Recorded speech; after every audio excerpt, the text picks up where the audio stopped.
Ladies and gents, welcome to CG Reaction, and this is What If the British Empire United Today by the channel RealLifeLore. Yeah, British Empire. So I guess he's going to talk about every single colony that British acquired in the past, including United States, India, obviously Australia, Canada, and lots of the African and colony. Basically, British Empire was quarter of the world at one point. That is the largest empire that ever existed, bigger than any other. So yeah, what if they united? I don't know, man. I mean, basically it would be one of the real big powers, but yeah, it might be powerful enough to topple anything, but I don't know. I guess we'll see. Since this is real life lore video, there's a chance there could be checkered box here, because sometimes the real life lore video gets blocked in some places like United States, and that's one of the major area where my videos gets viewed. So yeah, there might be a checkered box here and might not be. So yeah, if you like my reaction, don't forget to like and subscribe. Check out other reaction I did. There's a link in the description with all of my videos. Check out the cards for the playlist. Check out the end cards, I guess. And yeah, let's watch this one. The British Empire was the largest empire to have ever existed in all of human history. At the territorial height of the empire in 1921 after victory in the First World War, the empire spanned 35,500,000 square kilometers with a population of 413 million people, 23% of the world population at the time. The empire was so large then that it would have taken up 94% of the entire surface area of the moon. So every time that you look up at night and see the half of the moon that's facing towards you, that is a nightly reminder that the British Empire used to be nearly twice as large as that. It was the empire on which the sun never set, because somewhere in the empire the sun was always shining. But indeed it had to set at some point. The last British colony in Africa gained independence in 1980, and the major city of Hong Kong, a British colony since 1898, was given back to China in 1997, symbolically marking the end of the empire. But what if this entire empire was suddenly recreated today? Wait a second. So yeah, India, Australia, lots of African countries, Canada, but no United States? Why? I mean, just like India, United States was also under Britain, obviously. They gained independence, so why not consider United States in this too? Exactly what it looked like. Well, for starters, Queen Elizabeth II is already in real life queen of these 16 different countries right now, and what? Wait, he just says 16. Where's 16? I see one Canada. Isn't this all Canada? I'm pretty sure it is. UK, that's Australia, and that's, yeah, one other. I guess New Zealand too. That's 4. Where's 16? Yeah, it's right, isn't it? I mean, Canada is part of the British Commonwealth right now. So yeah, they're Canada's queen is British queen. Do they say God save the queen too in Canada? Huh. She has been at some point queen of these other 17 countries as well. In total, the British Empire reunited today would encompass 64 different countries, and Queen Elizabeth II has already been queen of more than half of those countries at some point during her lifetime. The empire would be 146 times larger than the current United Kingdom and contain 40 times greater a population.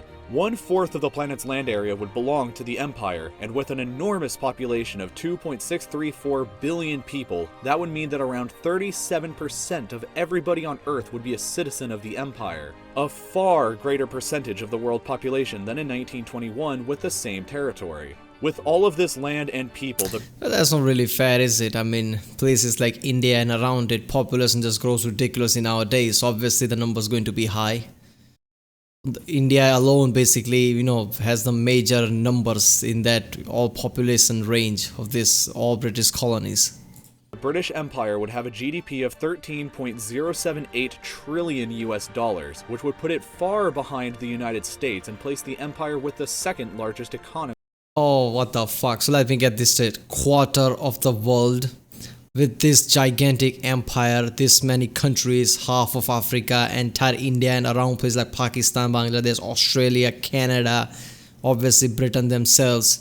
Even they cannot touch USA, and not just by some small margin, by $5 trillion. This is what pisses me off. That in USA people bitches about minimum wages and lots of things like we don't have enough money. Man, you're ridiculously rich. Look at that. If you have money problems, then your government sucks, I guess. Stop putting so much money into the military and things like that, unnecessary defense money. Look at that, man. This is not even funny, man. Look at that. I mean, this should have, British should have beaten that number if all this colony is considered. But no, not even beaten. They are trailing behind with 5 trillion. This is ridiculous. It's like 30% difference. USA is ridiculously rich, man. Look at that. Globally. However, the empire would have an incredibly poor population on average, with the average citizen earning just $4,966 per year, slightly more impoverished than modern-day Namibia. To compensate for this, the British Empire would have the largest military in the world, comprised of 4,917,000 active-duty soldiers. The Empire's military budget would be a very large $268.175 billion close to the United States, though, the half a second trillion. highest budget in the world, but less than half still of the US military budget. Overall, the British Gone up. Last time I checked, it was half a trillion, something like 490 something. Now it's 597. I guess Trump, pushed the budget up as soon as he arrived. Empire would likely be the second strongest country in the world today, behind only the United States. But how would it compare to other empires that we've covered in this series? Here is a chart to show you. The British Empire would have a higher population than both the Roman and Mongol empires. Yeah, that's about GDP, 17 trillion GDP by Mongols. Oh, I guess he's adjusting for, current money. Like if Mongols empire existed today, how much money they would have. Not at the time, because that would be ridiculous. Look at that. I mean, yeah, Mongols were really powerful. Romans, I can understand the way they ran their cities, and basically was the, main origin where people take lots of things from Roman Empire and even carry over today. So Roman Empire was just, that was really peak at the time. So Roman Empire, I can understand. But look at the Mongols, man. They dominated most of the world, and it was not some simple barbaric just killing everybody and just taking things over. They all really had resources. Look at that. Even they had military sizes, and they had money. So yeah.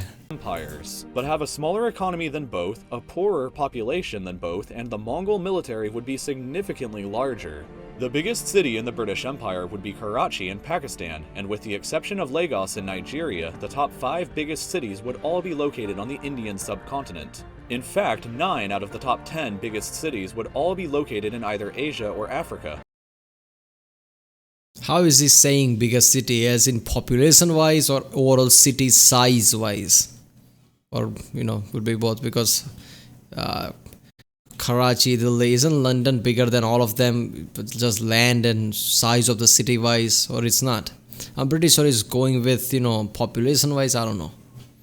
The only one that wouldn't is London, which would be the 7th largest city in the empire. Despite this, London would likely become the capital of the whole empire, since it was the historical capital of the British Empire. In addition, English would have to be the official language of the empire, despite the fact that it would only be the native language of only 5% of the population. It would, however, be understood as a secondary language by 17% of the population, as English is an official language already in 40. Yeah, I mean, secondary language, if it's a British Empire, I'm pretty sure secondary language would be more than just 12%. I mean, entire world already recognize English as the main international language. Doesn't matter what your native language is, second languages or whatever, you need to learn English if you want to conduct any business internationally. I mean, regardless of you're living in China or anywhere, you need to speak English. So English basically is one of the languages for everybody in the world. I mean, look at me, I'm Indian. I'm speaking English right now. 49 out of the 64 countries that are making up the empire. Hindi would be the single largest language spoken by 20% of the population, while Bengali and Urdu would constitute significant languages as well. The empire would be incredibly ethnically and religiously diverse, with only 5% of the population being classified as white, while 69% would be Asian or Pacific Islander, with the population of India alone accounting for almost half of the entire empire. African and Afro-Caribbean ethnicities would account for 19% of the total, while Arabs and other Middle Eastern ethnic groups would contribute the remaining 7%.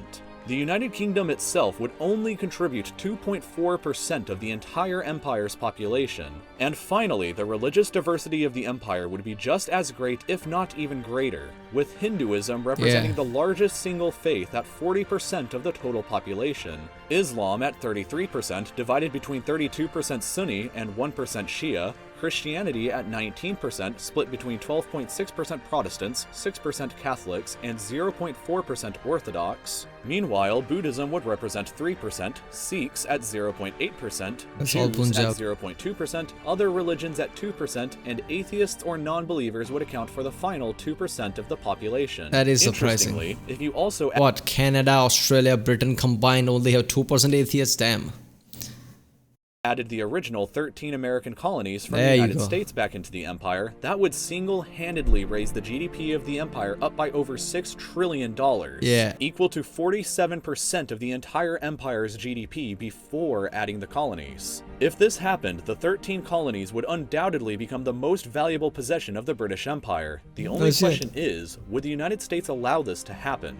So thank you so much for watching this video. The last thing was damn funny right there. Would United States allow this to happen? Yeah, would United States allow its eastern shores to go to Britain? Yeah. Let's just say anybody in Britain as soon as speak that we want eastern shores of United States, lots of bomb would fall in entire Britain and flatten it. United States would not give even a small city to Britain, let alone eastern shore.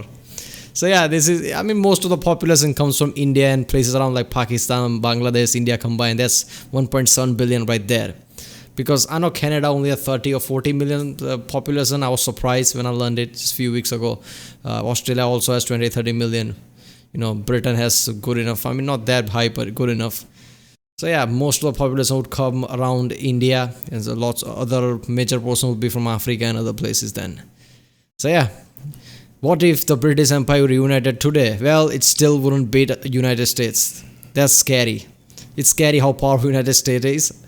It's scary how much money they have. And it's scary people are still like, we don't have enough money for Medicare and things like that. Like, damn. Alright people, if you like my reaction, don't forget to like and subscribe. Check out other reactions. There's a link in the description. Check out the cards for the playlist. And yeah, I'll see you next time.